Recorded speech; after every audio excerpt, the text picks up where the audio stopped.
Another week of Thunder Things with the Thunder Guys. Thank you so much for tuning in. Whether you're listening on the Crossover Radio app, Radio with a Purpose, or you're watching live on the Crossover Online YouTube live stream, we're just glad that you're with us. We're super excited to talk another week of Thunder basketball. I know we say that every week, but we really do enjoy getting to do what we do. So if you would just bear with us. It's been a bit of a rough week in some ways, really cool in other ways, but above all, last night was brutal. And yeah, especially being there and having to sit through that game. We were live at the game. We went to the game. We live tweeted from inside the Peak, and it was brutal. We are gonna jump in and talk about that. We're gonna recap the whole last week actually to get started, and I mean we left off last week's show in a good place. We were riding 2 wins. We were going into playing Utah. Played them Tuesday night.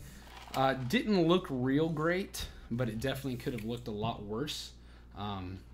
Ended up winning 100-94, down by 17 midway through the third quarter. This looks like the complete opposite of where we had been. Usually we were the team that started off strong and had the meltdown. Utah was riding a pretty solid win streak. They came in and had dominated the Washington Wizards just the night before. So I mean, this was a game that we really needed to win. It was going to look good for us. Down by 17 midway through the third quarter, come back, end up winning 100-94. We still weren't quite where we wanted to be. I was feeling pretty good about it. Yeah, I mean, like I said, we've said this before, but with this team, a win is a win at this point. Oh yeah, for sure. We've been chasing, trying to get back to 500 for. It's been almost a month now. So, yeah. I think the biggest thing is just trying to figure out. It's so hard to describe this team when you look at the problems that they've had in the first half, and then the second half, and then complete opposites. Right. Like you said, they trailed by 17 midway through the fourth or the third quarter. And that's really been a low point for us this season. Yeah. The third quarter. I think our score plus minus is like -9 in the third quarter, which is just unbelievable. Yeah. Because even though our record's not great, we still have a top 10 plus minus in scoring. So the third quarter has really been the death of this team a number of different nights, and it looked like that was going to be the case again. But then they come out and they outscore them 32-14 in the fourth quarter, and it's like, why can't this happen? Yeah, exactly. Always? Why can't we finish like that? Yeah. It shows the potential that this team has, their ability to come back. You just wish that they would put that together for 4 quarters as opposed to having a solid first half or a solid second half, or some nights it's even just 1 quarter that really puts them in the game. What night was it that they scored like 40-something points in the first quarter, and without that quarter, I mean, who knows how much we would have lost by. It's just I guess the thing we keep coming back to with this team is wanting to see some consistency. But like you said, a win. Like we said, a win's a win for sure. I mean, Russ had a pretty solid game. Shot 12 of 25. I mean, that's a little high on the shot tally, especially compared to what Paul George shot. But I mean, 34 points, 14 assists, 12 rebounds. He did have 7 turnovers, but that kind of happens whenever his usage is as high as it is. I mean, still a 2.0 assist-to-turnover ratio. You can't really get mad about that. Yeah, agreed. And the 68 points between the big three, I think that's exactly where you want to see them. Right. Kind of in that. They're obviously not going to be – they can't each score 30 points per night, so I think 68, that'd be 70. Nice. Yeah, that'd be awesome. If we could also get some bench scoring. Right. That was kind of a low point. I went back and looked at it. Russ – how many points did you say the big three had? 68. What was it, 68? And then you add in Adams had 20 points on 9 of 10 from the floor, 2 of 3 from the free throw line, 9 rebounds. I mean, he's been playing like an all-star, not every single game, but pretty consistently. Right. But then you go to the bench. So that's 88 right there just between those 4. You go to the bench, and they had 7 points. Not ideal. Right. 3 of 12 from the field. That's just not very many shots. 7 points. 7 points. Not good. Not good at all. The bench has been decent at times. I would hesitate to say good. They've been that at times. Right. So it's a struggle to say that they've really been where we would like them to be. And here's the thing. I think I disagree with a lot of national critics that say this is a bad bench. I think there's talent there. We've seen flashes of brilliance from Jeremy Grant, Alex Abrinas, Raymond Felton, but then unfortunately maybe it kind of stopped short there. I mean, Josh Hustis has had a few moments, Terrence Ferguson, Patrick Patterson has not been the guy that we want him to be. So, I mean, I can get the complaints there, but there are guys that can have performances. The problem is they're not doing it consistently. And that led us into the Brooklyn Nets game that was down in Mexico City. Paul George was out, Jeremy Grant were out. They were both dealing with different contusions. We played well, or at least decent to start the first half. Yeah. Had a 16-point lead. I mean, the crowd was surprisingly into it, considering that neither team is from there, obviously. Right. They were just excited to see basketball. Yeah, I was going to say, I think they were cheering for both teams at points. There wasn't really, I would say it was more so in the favor of the Thunder with the MVP chants for Russ and whatnot. I was going to say, I think that was the coolest thing for me was hearing MVP chants. Yeah. While in another country. But real quick, while this doesn't matter for anything, I think the Thunder is bigger globally than people realize. For sure. When I go to Panama, I mean, everybody there loves the Thunder. Right. I don't know why, but they do, and so that's just a little side note that the Thunder are it's more than just here in Oklahoma City. But let's see. So yeah, the biggest thing for me in that one was 38 points in the second half. How does that? Like I said, I messaged you at halftime and said I was having fun. I was enjoying it. I was the one tweeting.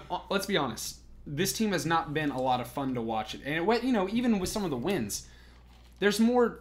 Obviously, winning is far more fun than losing. I don't think anybody would argue with that. But even in some of those wins, they haven't really been fun. Like last year, we knew what we were up against.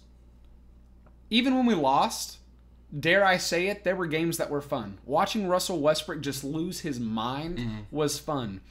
Watching him lose his mind in a bad way this year has not been fun. Right. Watching guys not mesh well, it's just been so frustrating at times. And that second half was just awful. The fourth quarter offense there at the end, we could not buy a bucket. Yeah. It was so ugly. We didn't score for the final, what? I can't even remember. It was 5 minutes, something like that. It was bad. It was so bad. Well, you kind of. I was tweeting through the game, and at halftime, the way that Russ and Melo were both shooting, I was talking about. Russ was able to pass the ball and still be efficient in scoring. I think he had only missed 2 or 3 shots heading into halftime, and so. I almost felt like I jinxed it by talking about that because coming into the second half, it completely changed. Melo couldn't hit anything. Russ couldn't hit anything. And you just saw another classic Thunder meltdown. Yeah. And it was, unfortunately. Some numbers that stand out to me here. 10 of 12 for Russ. Melo was 5 of 20. 10 of 20, 12? 5 of 20. No, but for Russ. What? Oh, Russ was 10 of 27. Okay. He had 31. You said 10 of 12, and I was my wait bad. a minute. Yeah, no, not at all. No. 10 of 27. He had 31 points, which was awesome, but, not a high percentage shooting. He did okay from the free throw line, 9 of 12, was able to get there, but, Adams put up 12 points on 6 of 13. Not a good shooting night for him. Outside of they were the only two to finish in double-digit scoring. And then Melo was the next with 9. Dre was okay with 7. He only took 5 shots. Made his lone free throw, so that's always nice. How many of those Melo points came in the first half? Man, I couldn't tell you. Because if I remember right, I don't think he played too bad in the first half. He was shooting. It seemed I agree. It seemed like that. But the second half, it was just like they kind of and I want to get into this a little bit, talking about Billy Donovan coaching, controlling the team, whether or not they respect him. I think we have these strong starts because we have a game plan and we're doing it. And then they just kind of start to lose their minds and revert back to old practices, and I think that's what we keep seeing. And I'm going to save some of that because I want to talk Billy Donovan. I know I'm not really sure where you're at with him. I know you weren't real happy with him lately, and obviously Thunder Nation is up and down with him based on whether we're winning and losing. And that's the thing. When a team's losing, the coach gets the brunt of the blame, whether it's really his fault or not. But we're going to save some of that. Lost that game in Brooklyn. It was a real low. It's bad when Kyle Singler comes in, for one. Obviously, we had some injuries, so he comes in, he plays, and he did okay. He hit some big shots, but he was only 3 of 9. he punched a dunk in, right, at one point, and Westbrook, like, just got super pumped. No, it was an and one. Okay, yeah. That's what. But he was fouled. It was I mean, it was a big play. Westbrook got all hyped and messed his, whatever it is up, his hair. He hit a couple threes, but... I mean, we didn't have any output from it. We had a lot of little scores, but nobody that was really able to step up. And at the end, nobody could buy a bucket. And ultimately, that's what cost us, which is ridiculous. The Brooklyn Nets are not that good. To me, they are a bad team that can win some games against some good teams. So I don't look at that as like one of our worst losses, but it wasn't a good one. Right. You know, it's not like losing to a playoff team even. I mean, it was not good. We move into Memphis. Real quick, going back to Brooklyn. Raymond Felton was the player of the game, and I think that kind of sums up the whole game as it is. And that was that the Thunder broadcast? Yeah. So, I don't know what they do if they just take like, nobody really played great. Let's draw a guy out of a hat. I don't know what it is. My dad hadn't watched any of the game. Walks in and sees that Raymond Felton was the player of the game and goes, "They're losing, huh?" And I said, "Yep." Like you just kind of he didn't even know the score. Good, yes. But you just know that if Raymond Felton's your player and of the game, I love Big Daddy Ray. I do He's too. One of my favorites right now. But the fact that he was player of the game with, what did he have? 9 points, 3 assists, 3 rebounds. Hey, that's if we could get those numbers from him every night, I'd be happy. Absolutely. But that should not be our player of the game ever. Shouldn't happen. Went to Memphis 2 nights later, right? Later, Saturday night game in Memphis. Memphis was like they had lost 10 out of their last 11 at the point. I can't remember. It was bad. Yeah. They had not, and they weren't good at home either. This is a game, once again, Paul George is out. Jeremy Grant was back. He didn't really play much, did not play well. It was another ugly win in overtime. First overtime game of the season. For both teams. Yeah. And I feel like that's almost expected now with Thunder Grizzlies matchups. It's just... Yeah. There have been... That, to me, is really one of the underrated rivalries in the Western Conference. And granted, Zach Randolph's not there anymore. Even though players have come and go, it seems like it still feels like that. And to me, I think a big part of that is Marc Gasol. Man, there are some days where I'm like, he's a really good player. And there are other days where I'm like, man, I can't stand that guy. And he was, early in the game, I saw him get knocked down, and I'm using air quotes here for those of you who are listening on the radio. He got knocked down, and he rolled from his rear end to his back and then threw his legs and arms up. And I was like, what are you doing? You are a grown man. You are a 7 foot tall grown man. And you're telling me that, and it was, I can't even remember who it was that bumped him. I don't even think it was Adams. It was like a guard or a forward or something. And it was just pathetic. I think it might have even been Abrinas. Okay? Yeah. And I remember thinking, I would be embarrassed if that was my center. Because Steven Adams is not that guy. To be fair, Andrew Harrison bumped Steven Adams, and Steven Adams flopped and got some free throws as well. In that game? Yeah, same game. Well, I don't remember and that. Andrew Harrison was the name that we were trying to think of when we were talking about who's going to be the point guard for the Grizzlies last week.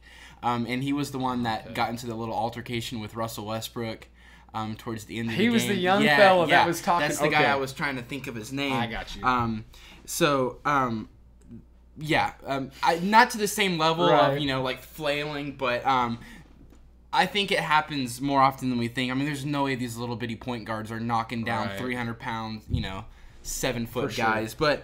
But you gotta, it's part of the game. For sure. So, let's see. It was an ugly win, and I was just going to say, down by 15 after the first quarter. You dug yourself in such a big hole. And it looked like, is this serious? Like, we lost in New Mexico. We lost in Mexico City to not a good Brooklyn team. You think they're going to come in with a little bit of fire underneath them, and that's what we saw. Yeah. And I remember, and I'm going to get to the detailed stats, but if you remember, I tweeted out before the game, and I called it. I said, Abrinas needs to have a really good game. He was starting for the second time in a row. Paul George was out again with the injury, and I said, tonight would be a good game for him to show up and show out because he needs to show that he's worth the minutes that he's getting. And down by 15, we end up making a little bit, getting back into the game by halftime. We have a solid third quarter, outscored the Grizzlies. Only allowed 9 points in the third quarter. And we only scored 21, but we held them to single digits. Right. Third quarter has been the quarter, we just said this, that we have gotten killed in. And it was like we finally did something, and that was awesome. We were down by 20 at one point, end up winning in overtime. Win is a win. We'll take it. Abrinas had 20 points. That's a career high for him. Hit 6 threes on only 8 attempts. I mean, Obviously, he's not going to do that every game, but if he does that ever, I'm going to be happy. Yeah, you got 4 different guys that all scored over 20 points. That's crazy. That's huge. Guys didn't shoot particularly well. Russell Westbrook, 7 of 29. That's the number. Look at the threes. 1 for 12. Let me tell you how often Russell Westbrook should be shooting 12 threes. Never. In a practice. in a pretend three-point contest with his teammates. Okay? Maybe in 10 years when his son is old enough to shoot a basketball and they're playing against each other, seeing who can make them. I don't know. He should never be shooting 12 threes in a game. No, I don't care how hot he is. There's no way a dude, that's not him. That's not his game. Okay? And the reason that we ended up even getting into overtime against Memphis, the reason we ended up winning is because he started driving to the basket. Right. And he got fouled over and over again. And that is his game. That is what it should be. There. Yes. And I'm the biggest Russell Westbrook cheerleader there is. I try to be, but at the same time, I try to remain objective. He is having an abysmal season. He goes from historical last season to career worst right now, right. And it's because of performances like this. Yeah, he gets a triple-double, 20 points, 14 assists, 11 rebounds. But when he's shooting 1 for 12 from 3, he's lost his mind. And people want to blame Billy Donovan. He's got no control over a player. I don't care who your coach is. Who's going to sit Russell Westbrook down? I dare you. Right. Okay? You're not going to be able to control that. Yeah. Okay? No, 100%. Don't let the tiger out the cage, man. You can't do it. Yeah. Man, this team just plays with your emotions, though. I messaged you, I think it was in the first quarter where we were down 34-19 or whatever. I said, we suck. Because it feels like that, though. And then, they make that comeback in the third, and then I'm like, I feel dumb for saying that. Yeah, but then we have, are we good on Memphis? Yeah. Let's talk Charlotte really quickly because we're coming up on a commercial break for our radio listeners. Last night was just pathetic. There were moments that, I said this to you, I really didn't have a lot of fun at the game. Yeah. And it was not because of present company. Yeah. We were having a good time. The game was not, it wasn't that fun to watch. There were plays that were exciting, and there were a lot of exciting plays. We just the crowd would start to get into it, but then it was like the defensive effort was not there. And this, I'm going to talk about this right after we come back from our commercial, but the importance of Andre Roberson. Yeah. He was out because he's got a left sprained ankle, and there was no defense. No. The perimeter defense was terrible. It was 116 that we gave. There's no way Charlotte should be scoring No 116 way. points against They had us. one road win all season long coming into last night. I think they were 1-10. It was not good. Yeah. Just a pathetic effort. We're midway through the third quarter. You remember it. Russ had the monster dunk. He comes rip-roaring down the lane and puts Kemba Walker on a poster, ties it up at 66 apiece. And Charlotte comes down and hits a 3. And all of a sudden, the air sucked right out of the building. No life. And it's like, well, that sucks. But okay, let's go. Let's get this going again. We don't score. They come down. They hit another 3. We don't score. They come down. Alex Abrinas fouls Marvin Williams again for 3 free throws. They knock them down. They go on a 28-6 run to finish the third quarter. And all of a sudden, we're down by 18, headed into the fourth. What just happened? Right. Russell Westbrook had maybe his dunk of the season so far. And we're getting destroyed at home. To me, it was a lack of effort. It seemed like they gave up right for there. Sure. During the middle of that run, there was no, hey, let's respond to this. Let's call a timeout, take a breather. Yeah. There was nothing. Because they went on a 13-0 run, was it? Yeah. In like 3 minutes. It was ridiculous. It happened so fast. You watched the Thunder, that there was like must grab rebounds. Yeah. And just 4 guys in the area. None of them jump, and then the one Charlotte guy gets the rebound, kicks it back out, and that's another shot clock for them. Yeah. And 24 more seconds ticked off. And when you're down by double digits, you don't have time to spare. Every possession matters, and I feel like there was the thing. It was a give and a take in terms of we would play really well on one end of the floor and then come down and just melt down. Like we'd get a defensive stop, come down and jack a stupid shot. Or we'd get the ball back and we would go and score, but then we'd give up an easy bucket. And it's like you have to play both ends. Right. It's that consistency that we're talking about, and we're not finding it.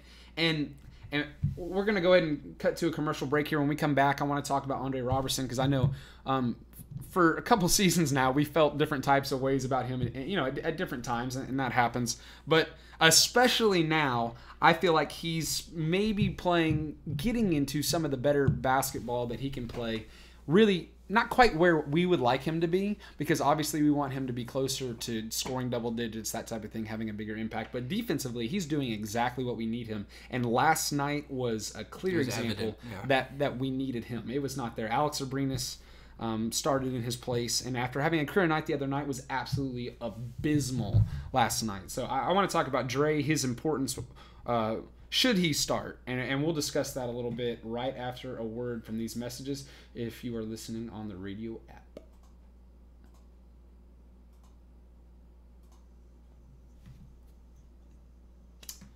If you're watching live on the YouTube stream, thanks for joining us today. When we come back on the radio from our 2 minutes or so of sponsors, we're going to be talking about Dre, going into some detail. Please join in on the conversation. Hit us up on Twitter at the Thunder Guys. You can comment on the YouTube live stream. I've got it open here, and we would love to hear some stuff from you guys to join in on the chat. Obviously, we don't know everything. We like to think that we do. But if you've got a different opinion, or maybe you think we're dead on correct, then please jump in on the conversation. We love to hear from others. I've actually had a lot of good conversation. I don't know if you've been looking at our Twitter feed today. Yeah. I kind of went on a few mini rants on some stuff. I was just feeling fiery, man. I've been so ready to talk Thunder basketball today. Even when we're losing and it's not looking good, that's just kind of, I don't know. That's where I live almost. Like, we're sucking. Okay, let's talk about it. What do we need to do? And so many, everybody on Twitter has the answer, it seems like. So that's always... that's always fun. So, man, I was just looking. There was four. I'm sorry. Let me get this. Every single starter was in double digits last night. Oh no! Did you notice that? Say that again. Every starter was in double digits last night. Oh yeah, I did see that. We're about to go back live.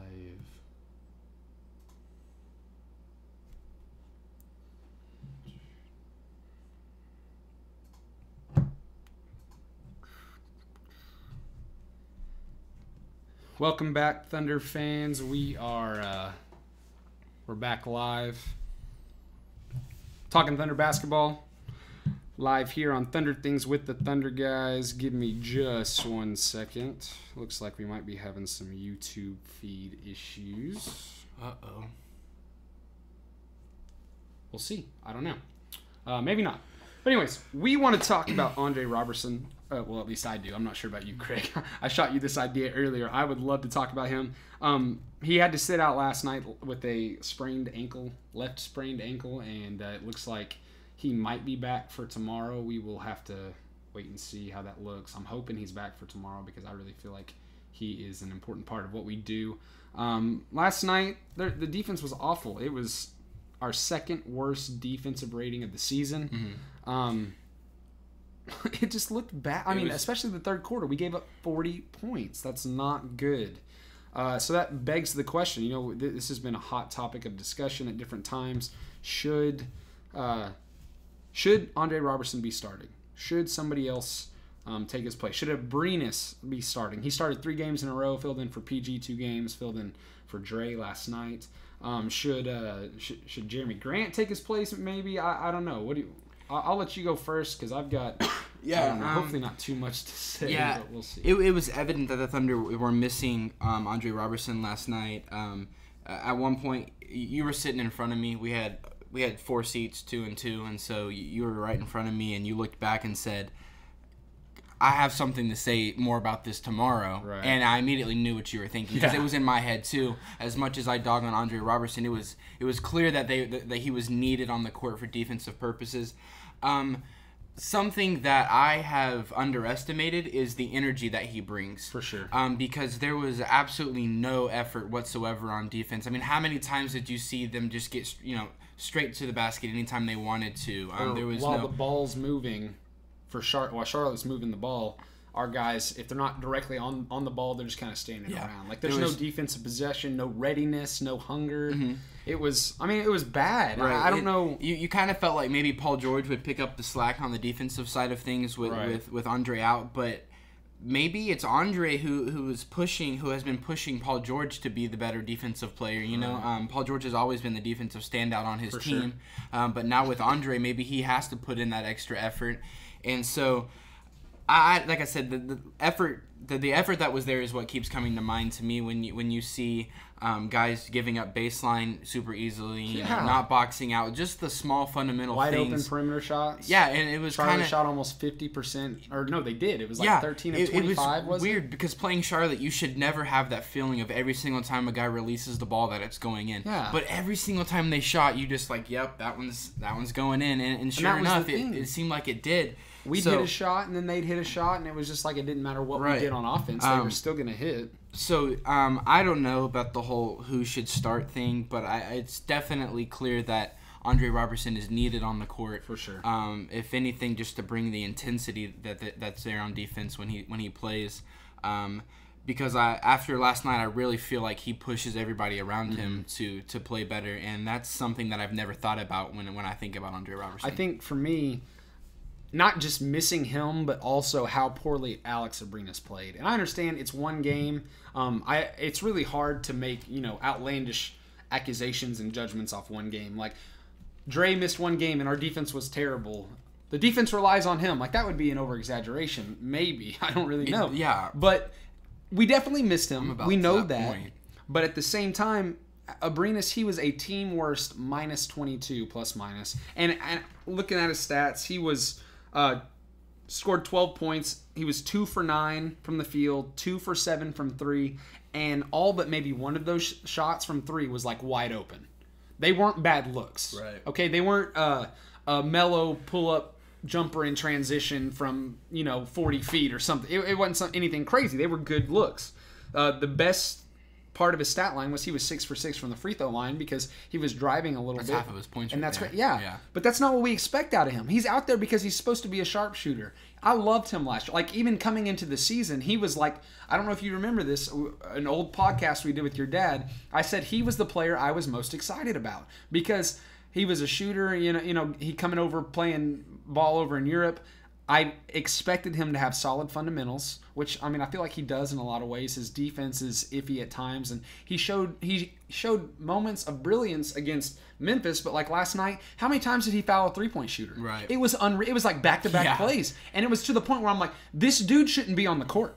Not only should he not be in the starting lineup, he shouldn't have been on the court at the time. And I get it. It's one game. That's how I felt in the moment. That very well could be an overreaction, but when it's happening continually, sit the guy down. That's where Andre Roberson, he's still young, but he has started for so long. Like, he's got that maturity. He's played in the big games. He's gone toe-to-toe with the league's best. I don't really think he gets rattled. No. He doesn't show a lot of emotion. Now, he doesn't always play as well as we want him to do. I think the only thing that I've ever really seen him upset is last year against Houston in the playoffs, not knocking down free throws, right? But that hasn't proven to be that big of an issue. He hasn't been fouled a whole lot. But as far as like stepping up to the challenge of defending a guy, he's not afraid. I wouldn't call him like a robot like Kawhi Leonard, who's supposed to be back tonight. I don't know if you saw that. I did see that. But which is great. It's good to have him back. Good for the league, It is. It's good basketball. But he's still, he's stone cold. He can knows make karate plays. now too. And say what? Kawhi Leonard knows karate. He's been training. Cyborg knows karate. Yeah, that's not cool. Anyway, that should be illegal. Didn't mean to interrupt you there. You're fine. It just popped in my But head. Andre Roberson, he's the guy that like he's stone-faced. He's not afraid to go toe-to-toe, and he doesn't always make the play. But I watch him so closely because it's like I have to prove that he's worth it, Yeah. And so I admit that I watch him so closely on defense. But so often does he make a play which leads to the play that we need to make. Right. If that makes sense. No, 100%. And real quick on the whole Abrinas thing, I think, like I said last week, defense to offense plays a bigger key than people think. Oh yeah. In the Memphis game where he was knocking down shots on defense, he was getting his hand in the way of passes. Exactly. He was deflecting shots. He was all over the place on defense, and that was transferring into his play on offense. Right. As last night you were saying, he was fouling 3-point shooters. He was getting beat off the dribble. And like I said, that does mess with your mind coming down on the other end. Yeah. And that's so a great point. Yeah, I think that's just that Euro style defense that he plays is not good enough to cut it in the NBA when you have the type of scores that we have in this league. So that's just kind of my thoughts on that whole Abrinas thing right there. I hadn't thought about that. It's true. If he's able to be, and like I said, in the Memphis game, he looked like a good defender. Yeah, it was crazy because I had been dogging him for even last season I was dogging his defense. Like you said, getting your hand up in pass lanes, that's so important. And it was almost like he was able to do what Andre Roberson does, what Paul George does. And he was providing some of those things. And definitely, I mean, it could lead to some streaky shooting, which is awesome. But last night, he just didn't have it going. And I felt like, he put up 6 shots in the first quarter alone. Most of those are threes. And I get trying to get him going early, but it's almost I think you have to almost. Yeah. But if he's missing, it's almost like you want to be like, maybe we need to pull him and try something else. No, I agree. And maybe give him another shot. Like, you got to show faith in guys, and I think that's so important. Billy Donovan has to show that he's got confidence, and I feel like last night lineups were a little shaky, and we were missing Andre Roberson. It's almost like when he misses a starter or key players. When we had Paul George and Jeremy Grant both out in Mexico City, the lineups were so sketchy, and it's like I don't really know what he's thinking. I mean, I'm not an NBA coach. Maybe he's trying to find a fit there. Yeah, and I almost feel like he's trying to pull a wild card and like shock the world. Like, bet you didn't see this coming, and like shock everybody. And No, he shocked me with the Kyle Singler thing for sure, because I looked down to send a tweet and looked back up, and I was like, what is going on? What is this guy doing on the court? But like, if it's successful, then he looks like a genius. Right. But he hasn't been successful. Yeah. So it's like, let's just try to get some wins. Quit trying to do something crazy. Like, we're not preparing for the playoffs right now. We're not in the playoffs right now. No. We're trying to string together some wins. Yeah. And I mean, until we can get back to 500, we're only 2 games away. I think we're going to get there, but so close, man. But it's just not happening. So let's go ahead and move in and look a little bit to the week ahead. Paul George returning to Indiana tomorrow night. He expects booze completely. And I don't know if you saw the article that came out this morning by Greg Doyle, former CBS sports writer. He writes for the Indy Star now. He came out and he said, legitimately, I can't remember what the title was exactly, he called Paul George a coward. And the whole article was how we shouldn't be mad at him. We should thank him for leaving Indiana because he was a coward who didn't play hard while he was here. And we're glad that he's gone because we're better off without him. It was just, okay, for every comment I've ever heard about how bitter Oklahoma City fans are that Kevin Durant left and left us stranded with nothing, I might add, but I'm not going to get into that. We're past that, at least for now. Paul George had the decency to say, I would like a trade, that way you guys can get something out of me. Yeah. Okay? And they did. I'm not going to say they won the trade because there's no way. I still think Paul George is better than what we gave up. Oladipo's playing outstanding. Domantas Sabonis is playing really well, and we'll talk a little bit more about that. But for Greg Doyle to say that he's a coward, to say that he didn't play his heart out like that, he basically said he wore the city's name on his chest, but he didn't play like it. And all this just sappy stuff, trying to get a rise out of I don't know, excite Pacer fans and light up Thunder fans to make them mad. I don't know what it was. But it was such an example of sports hyperbole and journalism. I was just kind of blown away. I don't know if you saw it. I didn't see it. To me, that's just kind of. I mean, it's dumb. You don't become an All NBA first team defensive player if you're not playing your heart out. You don't. I mean, they were the 1 seed in the East one year, and they should have won it all. Choked it off to LeBron. But who did he have when he was there? He had one good year of Roy Hibbert. Thaddeus Young. That was the year that they got the 1 seed. They didn't have. I mean, and it's not that they didn't have good players. It's that he was not a part of a super team. He was not. He had nobody else that was even anywhere near. I think his best point guard was Jeff Teague. Like, he's playing well in Minnesota right now. But last year, I mean, it's. Yeah. I don't know. Like you said, at least he had the decency to say, hey, I want to get a trade, get you guys something out of this instead of me just walking away. Chris Paul did the same thing with the Clippers. You know, he could have just left that situation. Instead, the trade happened. And I don't think... Which all those guys got hurt, and that's just... Anywho. Saw it coming, but... anyways, I expect him... He expects booze. I expect booze. What do you expect out of him to respond? He did not play well when Indiana came to Oklahoma City. Right, and I'm going to kind of throw out something a little crazy here. I expect a huge night from Paul George. I don't think. I agree. Yeah, I don't think guys at that level and the competition that he plays at, they thrive in those kind of environments. They're not mentally weak. And I don't think the boos are going to bother him. I wouldn't be surprised to see him drop 30. How many boos are there really going to be? It's Indiana. I'm just kidding. Pacer fans, relax. My wife's from Indiana. I can make jokes like that. So. I forgot about that. Yeah. I mean, people joke about being stuck in Oklahoma City. I mean, at least it's she moved. I mean, granted, stuck in Indiana. I had a big part to do with it. But anyways. But no, if any family from Indiana are watching, we're just joking. I don't want to skip ahead to Melo's homecoming in New York, but I think the same thing for Melo. I think that could be a game that really kind of gets his season going. More so for him, I think Paul George wants a big game. I think he needs one, but Melo needs a good game. He doesn't need to shoot 30 times to have a good game. Right. But he needs to have something break out from some of these poor shooting nights they've got to stop. If you had to throw out a number for Paul George points, what do you think? I'm gonna say 25. Okay. You think that would be? I think that would be solid. I think he could get to 30. I really think he's gonna. We talked about there being a lack of effort last night. I really think that'll be flipped. At least it should be. The whole team should have a different attitude heading into this week. But I'm expecting a big night from Paul George. Melo's returning to New York. What should he expect? I think he's probably going to get some boos, but at the same time, I think he's going to get some love from his teammates. I mean, I don't know if you read the letter written from Lance Thomas, basically thanking Melo because it was Melo who really encouraged him to not just get another 10-day contract, but to get to the point where he was re-signed and have a spot. Listen, it's a different. You can't say that Paul George and Melo were in the same situation. Paul George wanted out of Indiana, but the way that they handled the whole Melo situation in New York was really shady. They wasted 3 to 4 years of his career. Completely wasted it. Right. And so now, who do you blame that on? Phil Jackson? Absolutely. Okay, because he's gone. Yeah. And what's his name? The owner, Dolan. I mean, he's not real bright either.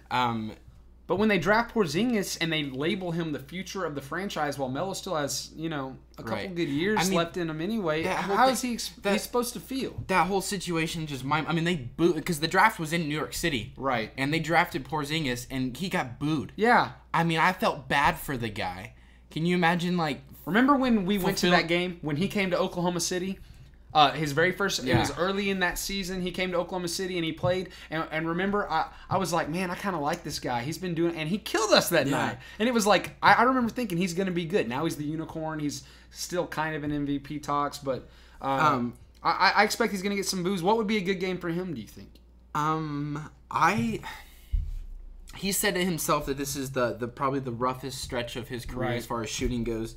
And you look at he's only averaging 18 points a game, and to me that's not a big deal because you kind of expected his points to drop when you're playing alongside Paul George and Russell Westbrook.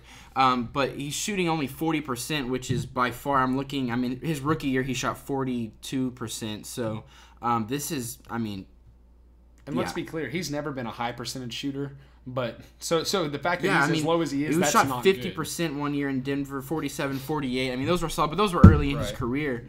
And so I really think I'm expecting another. I'm gonna say it, 30 points for Melo in New York City. I'd love it. I would too because I think that would be such a big. A guy like Melo needs to have some confidence with him, and you kind of almost see it when he shoots that the confidence isn't there right now. And I think a big night against his old team would really.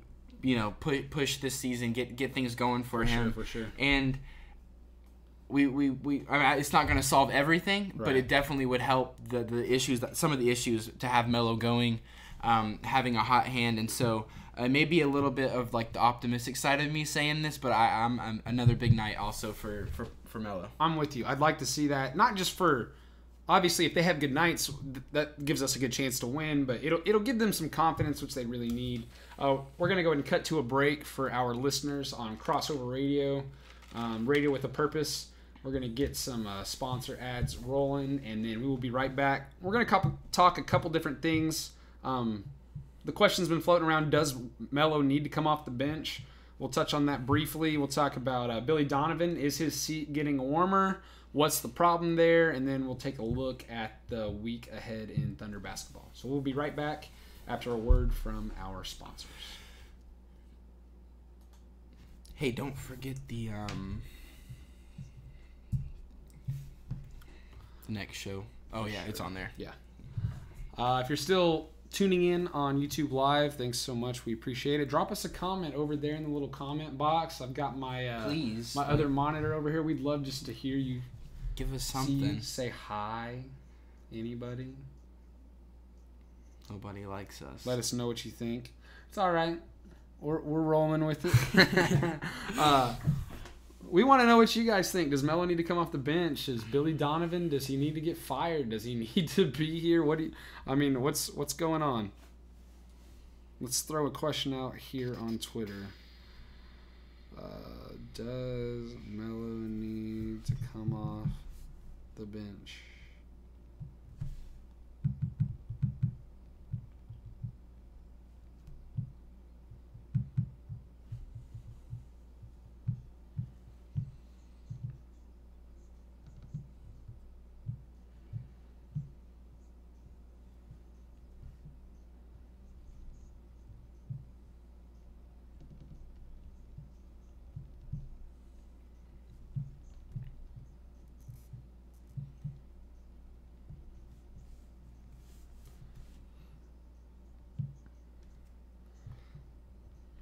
All right. Hit us up on Twitter at the Thunder Guys. Let us know what you think. We'll shout you out here on the show. Love to hear what you guys have to say. And let's jump right back in, shall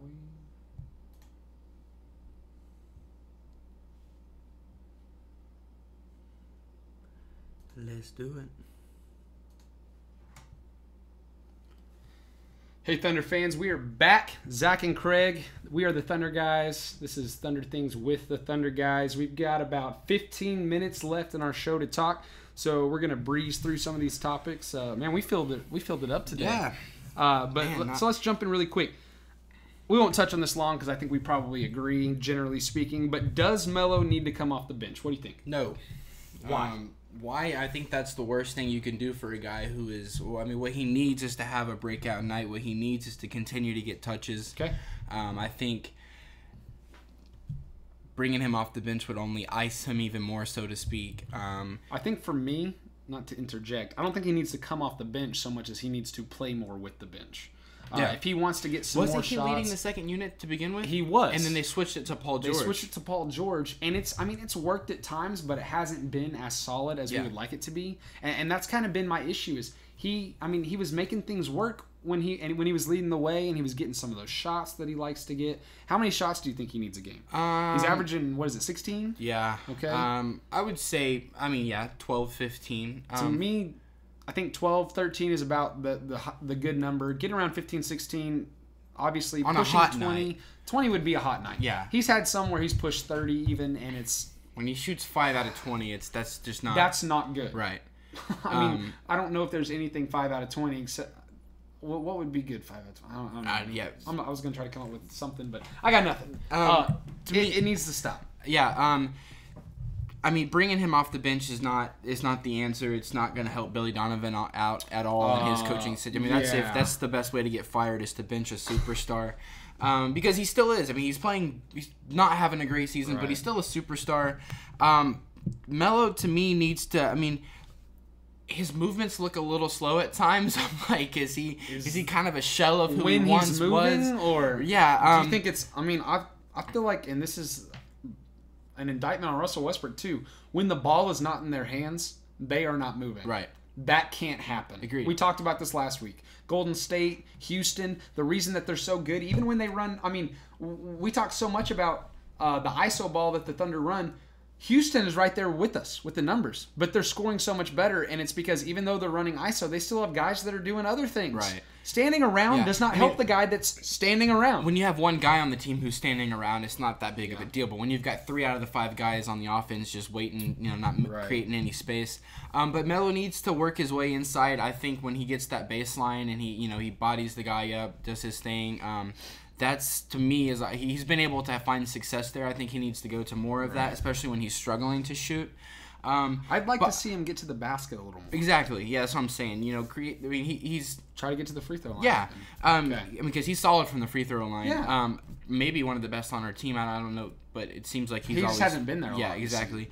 But I would love to see him more with the second unit because that basically the last 3 or 4 years of his career have been spent with the second unit, so to speak, even though it was their pretty starting much lineup. So that's kind of where he can be the guy with that lineup. He can be the guy that everybody looks to, and I think he would be better suited there than playing so much minutes with the first team. Right. So that leads us into how warm is Billy Donovan's seat now. After a loss like last night, people are livid. Thunder fans, they lose their minds after a loss, and social media goes crazy. And here's the thing. I'm not necessarily in a defend Billy Donovan mode. I'm in a let's try to approach this with some logic. Right. Let's try to make a good decision, not a rash one. I saw Desmond Mason's one of my favorite former basketball players. Played at Oklahoma State. Played in the NBA for the Supersonics, the Bucks, the Hornets. He was in Oklahoma City when the Hornets were here. He was in Oklahoma City when the Thunder were first here. I love the dude. But he's been on this rant lately about, well, what should the Thunder do? They should not fire Scott Brooks. Bro, that's years ago. Yeah. We're past that. And he goes on this indictment about, well, this is all Presti's fault. Where we're at is all Presti's fault. Presti should be fired. And I'm just like, what is even your reason? Like, quit looking in the past. Okay, I was such an advocate for keeping Brooks.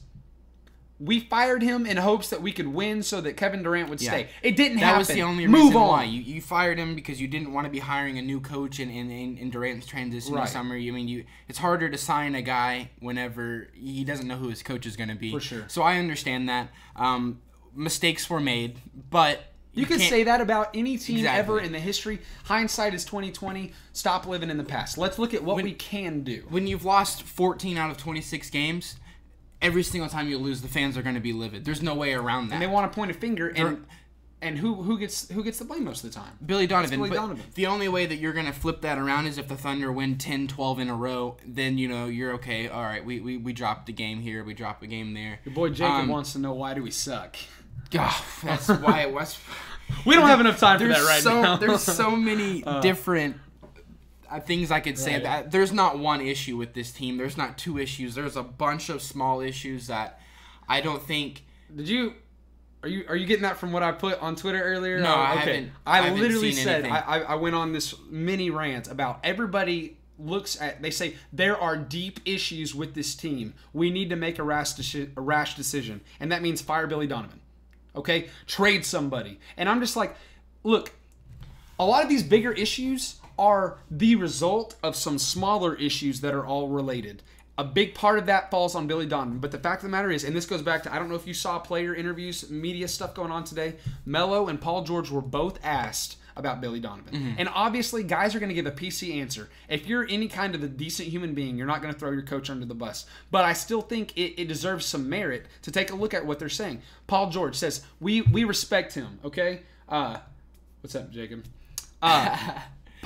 Paul George says, we have the utmost respect for him. Melo said this too. It is on the player. He didn't say team. He didn't say players. He said the player. I feel like he's talking about himself here. It's on the player to execute. Right. Billy Donovan, and they both said, Billy Donovan has a great game plan for us. And we've seen that. We've seen some of these first quarter starts where we look really good. The ball is moving, and it's like, oh my God. Like, I get the shakes. I'm so excited because the ball's moving so well, and our offense is on fire. And then it falls apart. And I've said this before, and I'm going to keep saying it until something really proves it otherwise.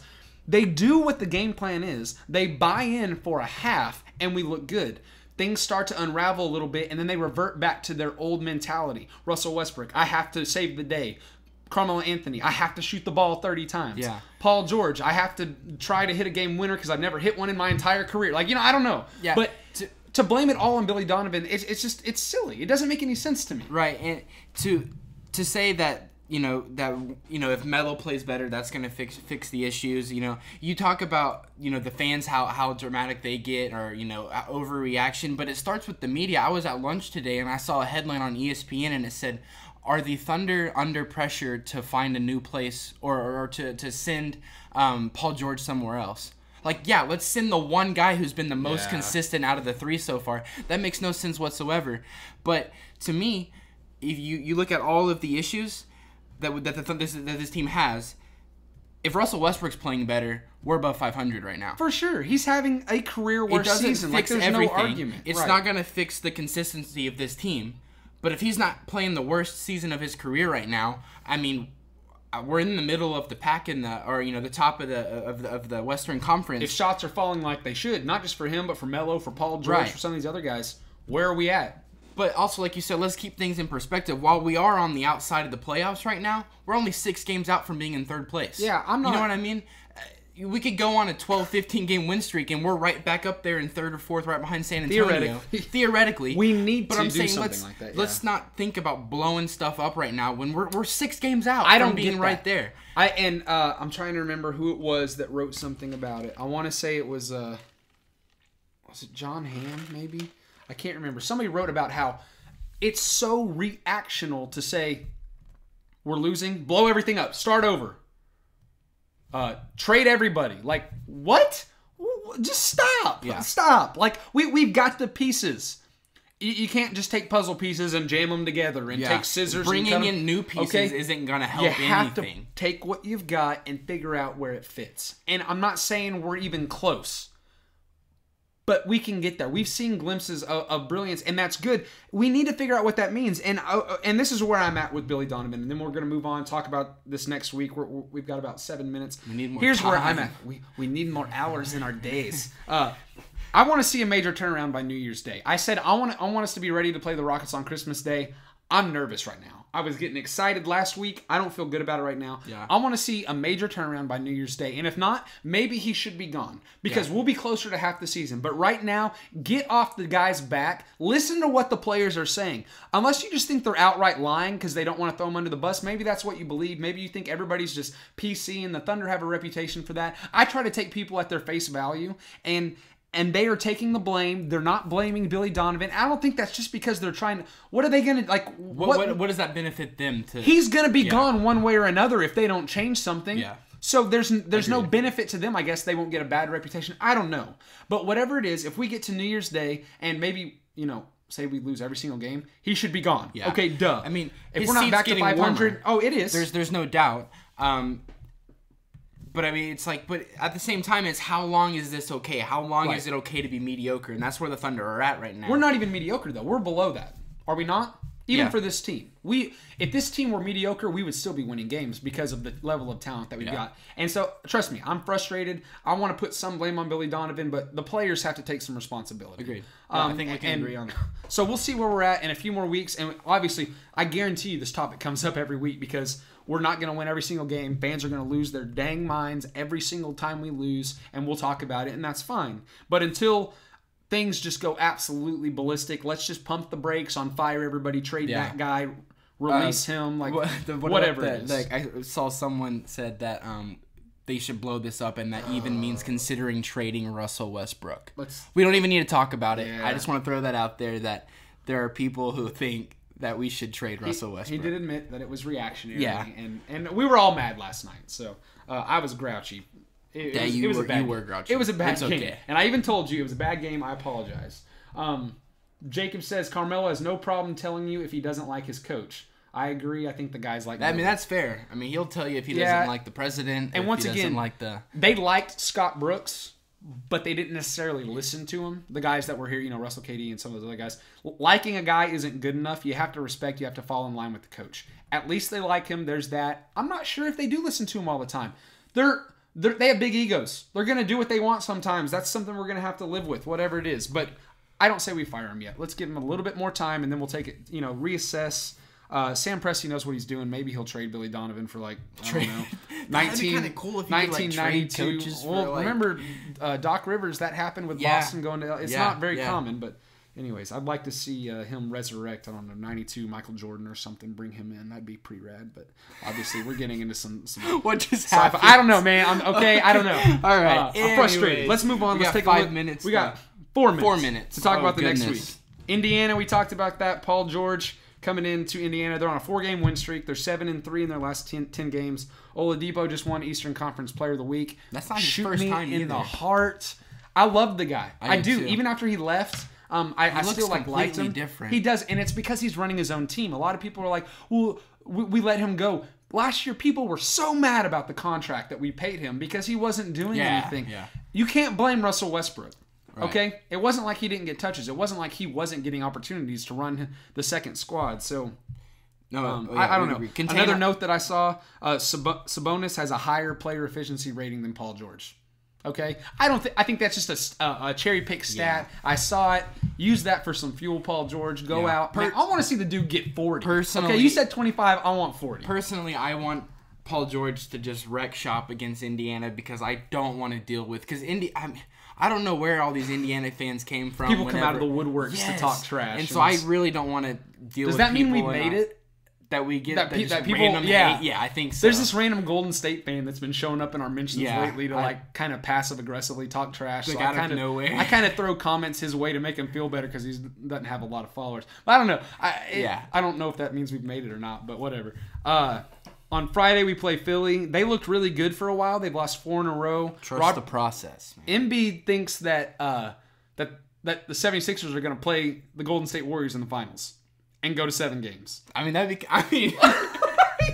no, it's not going to happen. It's not going to happen. No. But I mean, it'd be kind of cool to see them make it there. Just to see them talk all the trash to Draymond. Can you imagine Draymond and Embiid? That'd be insane. Awesome. Robert Covington, he's been really solid for them. He's been hurt, but he's probably going to be back for that. So that's going to be a tough game. Saturday, Melo in New York, his return there.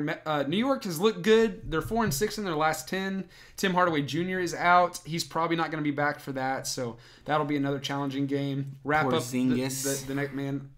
I love Porzingis. Yeah. I do. I love the unicorn. I love whenever he hits a 3 and you go, Porzingis! Because he did that against us so much in that one game. And, oh, man. He's a fun player to watch. He's like so stinking tall and just the things that he does. Monday, we wrap up our next week till our next show. We play Denver. They're 5-5 in their last 10. It'll probably be the toughest game out of the 4 in my opinion. I would disagree with you, but that's fine. Jokic is out right now, but he's supposed to be back tomorrow, I think. So he should be good by next week. Paul Millsap, obviously, he's out till March. They've got 7 different guys averaging double digits. Yeah, but they're all like barely double digits. Yeah, I mean, more double digits than we've got. Yeah, so. For sure. So, looking at these 4 games, obviously every week we say undefeated. That's what we want, but it's not looking like that. What would make you happy? What would make you satisfied? What would make you sad? What would make me happy is winning 3 out of 4, particularly the Indiana, New York games. I want the Denver as well because that's a divisional win, a conference win. We need that. We need that. What would make me satisfied is winning all 4. That puts us 2 games above 500. Well, satisfied is going to be less than happy, right? Oh. You'd be pumped with all 4, right? Yeah. Satisfied. What would you be like? Okay, I'm not happy, but I'm not mad. That's what okay. So let me change that. My mind was all messed up. I would be happy if we won all 4. Okay. Satisfied with 3 out of and then even 2-2 I think would be disappointing. Okay. Honestly, for me, I feel so negative right now that I'm gonna say 3-1 would make me happy. 2-2, I'd be satisfied. Not happy, but not like ticked off or anything like that. And then if we only win 1 game, or if we somehow lose all 4 of these, I may not be here. I don't know. I may be down at Chesapeake Energy Arena picketing. I'm just kidding. I'm not gonna go that crazy. I'll be on Christmas break next week. Nice. Tuesday's my last day of teaching next week, so I will be pumped up about that and ready to just party some Thunder basketball. Yeah, for sure. Thanks, Jacob, for listening. He said keep it up. He's enjoying it. We're glad you're listening. thanks everybody for tuning in. We appreciate you guys very much. All of our followers. Make sure you give us a follow on Twitter and Instagram. Give us a like on Facebook at The Thunder Guys. We're providing all kinds of in-game content. We live tweet every single game. We try to give you some world-class commentary, right? Yeah, always. We've got game previews. Hot We got the hottest of takes. We've got game recaps. Today we put out our power rankings a day late, so check those out. They're not anything crazy, but we enjoy putting them together. So give us a follow, check out our stuff. Drop some comments, guys. Let us know what you're thinking. We want some feedback from fans. That way we can keep talking. So anyways, till next week, have a good one. Be ready to thunder up, because who knows? Maybe we'll win 4 in a row, Maybe right? we will. So till next time, thunder up. Everybody have a good week.